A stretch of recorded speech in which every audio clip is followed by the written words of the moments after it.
My name is Julie Simpson, and this is my story. My first sexual experience happened in 1972 when I was 18, and Roe versus Wade had just passed.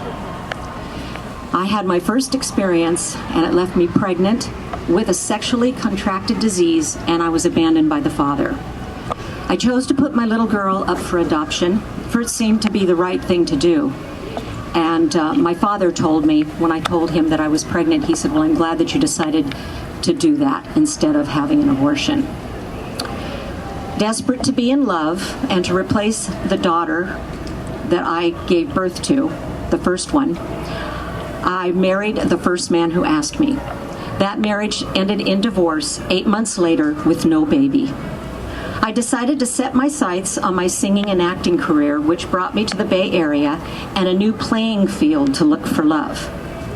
By the time I was 24, I had once again found myself pregnant and abandoned for the second time. We had talked about getting married. He came home to meet my parents. I thought everything was lined up and ready to go. But I got abandoned again when I told him that I was pregnant.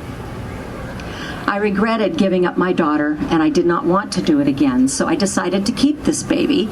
And so I packed up again, and I moved to Los Angeles to continue my career and become a mother.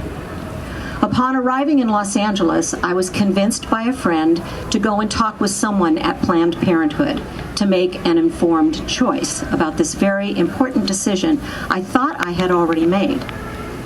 My meeting with Planned Parenthood went on for 3 grueling hours. After many tears were shed, I finally relinquished myself to the fact that I had come to Los Angeles to pursue a career, not to become a mother, and an abortion was the only answer. So I reluctantly scheduled my appointment for the following week. I arrived at Planned Parenthood with a man I had just met in line for a Bob Hope USO show audition, who asked me out to dinner that night and then escorted me home and, of course, wanted to spend the night. And I said no because I had an appointment the next day. I told him what it was, and he said, "Well, I would love to accompany you, take you," because I was going to pick myself up, drive myself there. And he said, "No, I'll take you, and I'll bring you home." Should have been my first red flag. So he took me there, and before the procedure, I recall being terrified. So they anesthetized me. When I woke up, I cried and I thanked the doctor profusely, for I thought my dilemma had been resolved. Little did I know that I would careen down a 10-year path of self-destruction. I continued to pursue my career, yet I buried my pain in alcohol, sex, and drugs, trying everything I could to fill the hole that was left in my heart. My second marriage was to the man who took me to have the abortion.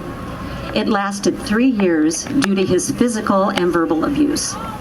This second divorce moved quickly into many affairs, anesthetizing myself with more alcohol and drugs. I suffered from emotional outbursts, fits of rage, paranoia, and an inability to love or to be loved. A third marriage happened and seemed doomed from the beginning because I miscarried our first child, leaving me more depressed and with such a sense of hopelessness, guilt, and shame that suicidal thoughts became a regular occurrence. I thought that the miscarriage was God punishing me for the abortion, which was an absolute lie. I spent the entire pregnancy anticipating the loss of yet another child and was unable to bond with my son for the first year of his life. All of this madness brought numerous psychological diagnoses, a stint in a treatment center, medication to treat all forms of depression. They told me I was bipolar, I was manic depressive, I was borderline manic depressive, I was hypomanic, and anytime they thought of a new word for it, they'd call me up and give it to me, and more medication.